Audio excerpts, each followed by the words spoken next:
Indiana Fever beat the Dallas Wings 102-83. This was a highly anticipated game because it was going to be the first time that Caitlin Clark and Paige Bueckers would be going up against one another in the WNBA. For 5 years, basketball fans have watched one of the coolest rivalries ever. Caitlin Clark versus Paige Bueckers. These were the super talented high school players who picked different colleges. Clark went to Iowa. Bueckers went to UConn. Clark beat Bueckers most of the time in college, especially in the big tournament games. Some people, like Coach Gino Arima, wondered if Clark could be just as good when she became a pro. Last night, these two played against each other for the first time as professional players when the Indiana Fever played the Dallas Wings at home. But what happened next wasn't just a regular game. It was Clark making history in a way that only she has ever done twice. If you're excited to hear about the records that got broken that night, then comment CC Record Breaker. Let's go!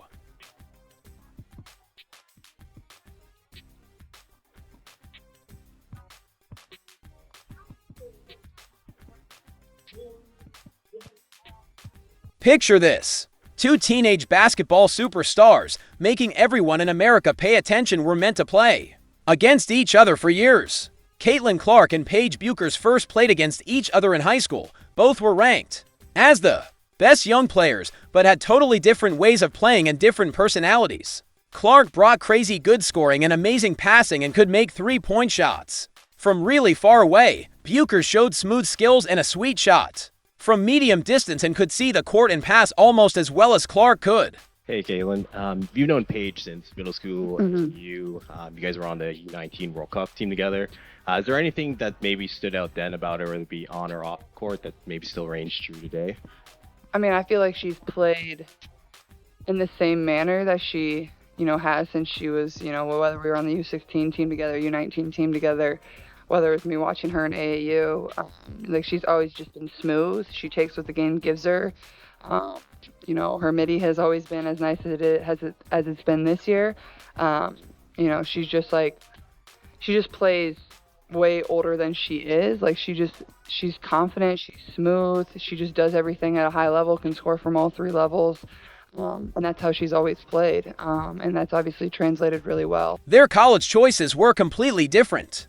Bueckers picked the famous UConn program under Coach Gino Arima, joining a team that had won many championships before. Clark picked Iowa, a team that really wanted to prove they could be great on the biggest stage. This choice set up epic tournament battles that would make both players famous. Clark's Iowa team crushed Bueckers' UConn dreams in March Madness. Clark had monster games when it mattered most, including one amazing 41-point game that sent the Huskies home early. She played better than Bueckers when they faced each other, winning 2 of their 3 college games against each other. Basketball experts and fans started picking sides, creating this almost legendary rivalry that was bigger than just college basketball. And a lot of people are saying, oh, everything is she was Caitlin before Caitlin, she's better than Caitlin and all this stuff. That kind of stopped in the media. Caitlin Clark put up better numbers in the WNBA than Paige in college. Gino Arima had specific things he didn't like about Clark's game. He questioned the shots she took and doubted she was ready for the WNBA, compared to his own star Bueckers. Arima believed Bueckers' basic skills would work better at the professional level. Clark's explosive scoring and Bueckers' smooth playing style represented two different ideas about what makes basketball great. Diana said it best. This kid's in for a rude awakening. And they all jumped over her, but they didn't read the whole thing that she said. But nobody's printing. Diana Taurasi was right. This kid's on the wrong team. She's got the wrong skill set to handle the physicality of that league. And she's a rookie. And if you're a WNBA player, if you're any kind of player, you're going to say, I'm going to make a statement. Both players decided to go pro, with fans wondering when they'd finally play against each other as professionals. Everything was set up for their first WNBA showdown, with Clark having 1 out of 3 college games, but facing new questions about her pro game. Everyone was super excited. ABC decided to show the game on national TV, knowing this matchup would get viewers from all over the country to watch. Clark's recent struggles with the Fever made this game even more important for her reputation. Talking to our player development coach yesterday, and he was just sent me a few things of even Steph going through a slump. I think he was 27 for his last 70 or something like that. Like, the best in the world go through it, and I think that's like where you can find your confidence. And I think the thing I always fall back on is, like, I know how hard I've worked, so, you know, this isn't something that's going to last, and the best players in the world go through this. So I feel like I'm getting good shots, and I think that's why it's frustrating, because those are the shots that I make. But here's where things get interesting. Clark's Fever were playing really badly right before this huge showdown. The Indiana Fever had just lost embarrassing games to teams they should have beaten. The LA Sparks and Golden State Valkyries beat them in games that left fans confused and scratching their heads. These weren't super strong teams. They were teams the Fever should have beaten easily. I feel like this stretch, you know, this is a big game for us. I think we've struggled in the fact that we're able to play one good game, and then we play a bad game, then we play a good game, then we play a bad game. So I think for us, it's like, we got to find a way to be able to stack really good games together. And then we go on the road, and, you know, we're on a back-to-back, which is just a challenge in itself, no matter who you're playing. We play Connecticut, then we play New York. So I think Steph's message was, you know, yes, All-Stars coming up, that break's coming up, but our focus is on these 3 games that we have left. So in that sense, I do think it's critical that our focus just remains on the game in front of us. And I feel like that's what everybody in the locker room is doing. Behind the scenes, there was a big disagreement between Clark's fast-paced vision and Coach Stephanie White's slower approach. Clark wanted to play fast and create quick scoring chances. White liked a more controlled, slower style of play. This clash in basketball ideas created real tension within the team. Clark played her best when the team played fast, but White's system didn't allow for that explosive style. The exact moment when Clark and White had their heated argument on the sideline during the Atlanta Dream game became a turning point. Cameras caught every word of their intense discussion. You could see how intense they were and how much they disagreed, showing how deep their conflict was. There is definitely something going on within the locker room, the front office. Something is off, man. This is the 3rd situation in one game we have had involving Caitlin Clark and the coaching staff and pretty much another player. And it looked like Caitlin Clark and Stephanie White definitely had a situation where they was in a heated exchange right before halftime. Lineup problems made everything worse. Clark was coming back from being hurt and trying to find her rhythm again. Damiris Danis was back from playing with her national team.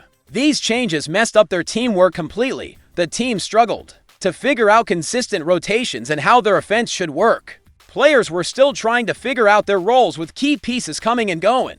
The offensive problems that hurt the Fever were painful to watch.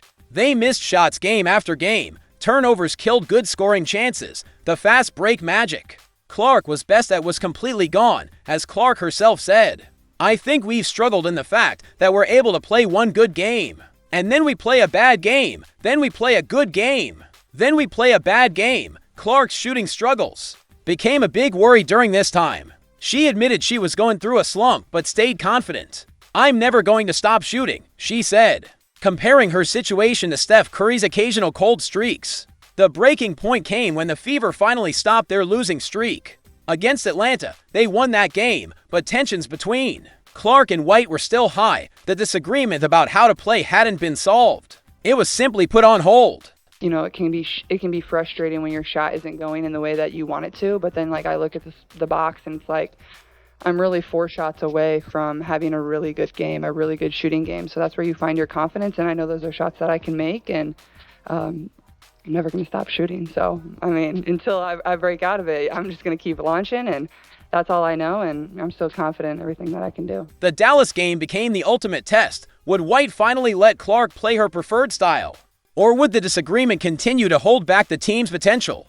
This internal struggle set up the perfect storm for the Bueckers matchup with Clark, desperate to prove her approach could work at the professional level. Then something magical happened. Stephanie White finally gave Clark exactly what she'd been asking for against Dallas. White made a crucial decision to let Clark control the tempo and run the offense her way. This wasn't just a small change. White completely changed her approach and trusted Clark to lead the team at the pace she wanted. Lee Aru the other night had a season-high 18 points. Here's Boston turning the corner. Dishing to Hull. Extra feed Clark. A deep 3. You bet! And he actually brought up stats from a shooting slump Steph Curry went through. She said that made her feel a lot better. That pass will as well. Right on the money to Mitchell. Cunningham attacked the closeout. Clark, the rejection of Quinterly. Clark, the flick ahead. Oh, beautifully done. Touchdown Fever. Early in the game, it wasn't clear if this strategy would work as both teams felt each other out in the first quarter. The Fever looked good, but not spectacular. They were finding their rhythm slowly. Clark was getting her teammates involved. But the real fireworks hadn't started yet. The Wings were keeping up, and the game felt competitive. Here's Clark being hawked by Isaiah James. Clark sidestepping three is good. Clark backing down Quinterly. 6 to shoot, fading away and dropping it in. Beautiful. Here's Clark off the screen, through the lane, feeds Howard. Another assist for Clark. That's 13 as Howard is up to 18 points. Then came the explosive second quarter when everything clicked. Clark started playing fast like never before. She was finding teammates with those full-court passes. The ones fans called touchdown passes. The Fever scored an incredible 36 points. In that quarter alone, they outscored Dallas by 21 points in just 10 minutes. This wasn't just good basketball. This was basketball poetry in motion. And he actually brought up stats from a shooting slump Steph Curry went through. She said that made her feel a lot better. That pass will as well. Right on the money to Mitchell. A tenacious start from Caitlin Clark. Here's Agumbawale off on a three. Long rebound. Mitchell, you're not going to catch her. Kelsey Mitchell in for two. They elevate each other because of how hard they compete. Nice look. Aaliyah Boston with a gorgeous dime to Kelsey Mitchell. Clark's teammates responded to her leadership in amazing ways. Kelsey Mitchell caught fire, scoring 20 points on 8 of 12 shooting. She extended her double-digit scoring streak to 21 games. Mitchell was hitting shots from everywhere, feeding off Clark's energy and pace. Natasha Howard was running the floor like a gazelle. Finishing with 18 points on an efficient 8 of 9 shooting, Howard looked unstoppable. Attacking the rim, Aaliyah Boston was dominating inside, using her size and strength to control the paint. She was finishing every opportunity Clark created for her. The chemistry between Clark and Boston was perfect. Clark would draw defenders with her speed, then find Boston for easy baskets. Mitchell bounces. Boston one more time. This time Mitchell delivering. And Boston up to 13 points. Indiana shooting 66%. The Indiana Fever just made history, scoring a franchise record 64 points in the first half. The highest scoring half by any WNBA team this season. Caitlin Clark was unstoppable with 14 points, 13 assists, and 5 steals, becoming the only player in league history to post that stat line twice. Her vision, pace, and defense completely dismantled Dallas, while Sophie Cunningham came off the bench with a spark, scoring 13 and hitting 1,500 career points. This wasn't just a win, it was a statement. The Fever finally played their style, fast, fearless, and in sync. The Clark versus Bueckers rivalry just got real. And the second half of 2025 is looking electric. If you believe Clark is rewriting the WNBA, comment record breaker, hit like, subscribe, and turn on all notifications. You don't want to miss what's coming next.